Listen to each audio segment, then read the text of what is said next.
안녕하세요. 오빠가 알려주는 투자 이야기입니다. 오늘은 내 현재 몸값은 얼마인가 라는 주제로 이야기를 드리려고 합니다.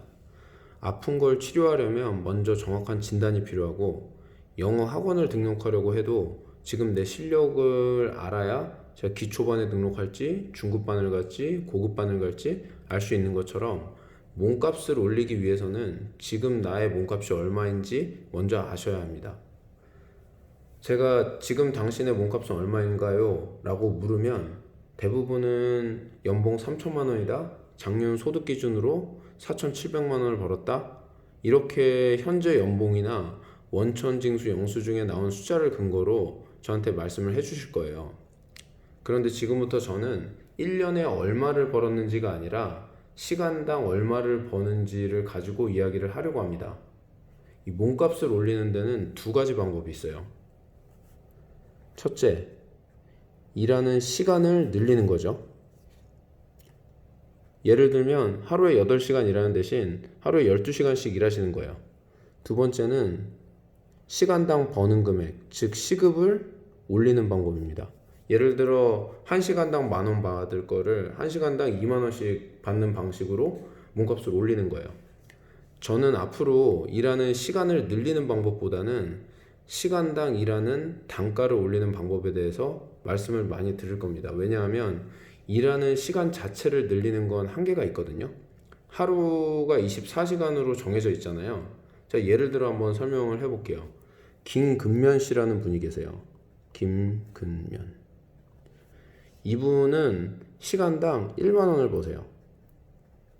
그리고 하루에 잠자는 시간, 밥 먹는 시간 빼고 15시간을 일합니다. 그리고 1년에 하루도 안 쉬세요. 그러면 김근면 씨는 얼마를 버실까요? 제가 계산을 미리 했는데 하루에 15만 원, 한 달에 450만 원, 1년이면 5,475만 원을 버세요.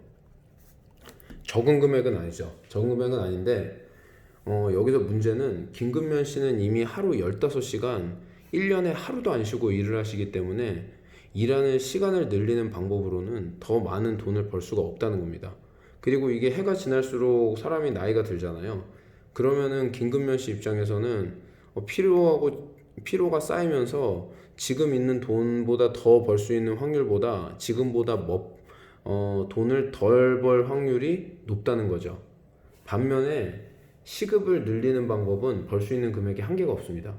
예를 들어 시간당 10,000원을 받을 수도 있고 20,000원을 받을 수도 있고 100,000원을 받을 수도 있고 100,000원을 받을 수도 있잖아요. 본인의 실력과 전문성에 따라서 시급은 무한히 늘어날 수가 있다는 거죠. 그래서 이거는 대부분의 사람들이 다 알고 계세요. 그렇기 때문에 둘 중에 어떤 방법이 좋냐고 물으시면 10이면 10분은 일하는 시간을 늘리기보다 시급을 올리는 방법으로 돈을 더 벌고 싶어 하실 겁니다. 제가 근데 생각과 실제는 다르다 그랬죠. 하지만 실제로는 많은 분들이 시간을 늘리는 방식으로 수익을 늘리려고 하세요. 이거는 어떻게 보면 당연한 거예요. 일하는 시간을 늘리는 건 생각보다 어렵지 않거든요. 단기적으로 할 수 있어요. 투잡을 뛰거나 아르바이트를 하거나, 아르바이트가 투잡이네요. 회사에서 야근을 해서 야근 수당을 받는 방식으로 쉽게 접근할 수 있다는 거죠. 그런데 시간당 몸값을 올리는 건 그렇게 단기간에 쉽게 되는 게 아니거든요. 누군가 여러분에게 시간당 높은 금액을 지급한다는 건 그만한 이유가 있어서 그런 겁니다. 예를 들면 관련 업무 경력이 있으시다거나 아니면 기술이 있다거나 필요한 전문 지식이 있다는 거거든요. 시급을 높이기 위해서는 그 금액을 받을 만한 실력을 키워야 한다는 겁니다. 그러려면 1년이든 3년이든 10년이든 시간과 노력이 들어가야 한다는 거죠.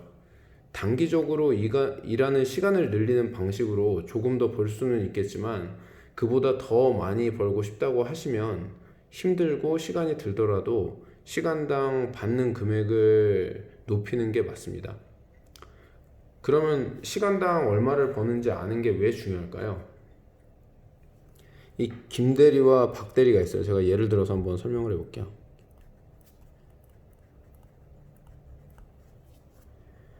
김대리의 연봉을 봤더니 4천만 원이에요. 박대리는 연봉이 7천만 원입니다. 상당하죠, 차이가. 연봉만 봐서는 박대리의 몸값이 훨씬 더 높아요. 그러면은 이제 두 사람이 시간당 얼마를 버는지 한번 살펴볼게요. 근무하는 시간을 봤더니 김대리, 박대리 모두 1년에 휴가를 2주를 씁니다. 그럼 1년이 52주니까 50주간 근무를 한다는 거예요. 그런데 김대리는 하루 8시간, 주당 40시간만 딱 일을 하는데 박대리는 보니까 주당 40시간. 박대리는 뭐 회사에서 가서도 하루 10시간 넘게 일하고 고객과 저녁 자리도 잡고 해서 회사에 쓰는 시간이 주당 한 80시간을 쓰고 있어요. 요즘에 주 52시간인가 해서 이거는 안 되지만 제가 예를 들기 위해서 이렇게 설명을 했습니다. 그러면 시간당 얼마를 버는지 살펴보면 김대리는 1년에 총 2,000시간을 일하고 박대리는 지금 1년에 총 4,000시간 일을 합니다. 그러면 김대리는 시간당 2만 원을 버는 거고 박대리는 시간당 17,500원을 버는 거예요. 이 연봉만 봤을 때는 박대리가 높았는데 시간당 버는 금액을 보니까 김대리가 높다는 거죠. 물론 김대리가 업무 외 시간에 특별히 하는 일 없이 뭐 TV 보고 이렇게 보낸다면 김대리가 박대리보다 더 많은 돈을 벌기는 어렵죠. 하지만 김대리가 본인의 시간을 생산적으로 써서 예를 들어 퇴근 후 시간을 활용해서 자신의 사업을 통해 추가적인 수익을 올리고 있다거나 아니면 업무와 관련된 자격증 공부, 뭐 어학 공부 등을 통해서 본인의 몸값을 올리는데 투자를 하고 있다면 향후에는 김대리가 박대리보다 더 많은 돈을 벌 수 있게 될 가능성이 높다는 겁니다. 제가 다른 예를 한번 들어볼게요. 자리가 없네. 오대리가 있는데 이 사람은 디자이너예요. 웹 디자이너인데 회사에서 시간당 2만 원을 받으면서 일을 하고 있어요. 시급을 계산해보니까 그 2만 원이에요.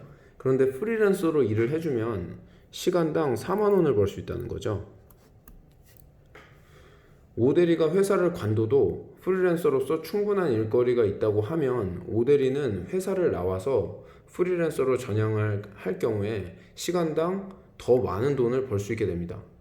물론 지금 다니는 회사가 업계에서 인지도가 있고 본인의 커리어에 도움이 된다고 하면 장기적으로는 지금 있는 회사를 다니는 게 도움이 될 수도 있어요. 그거는 뭐 케이스 바이 케이스로 보셔야 됩니다.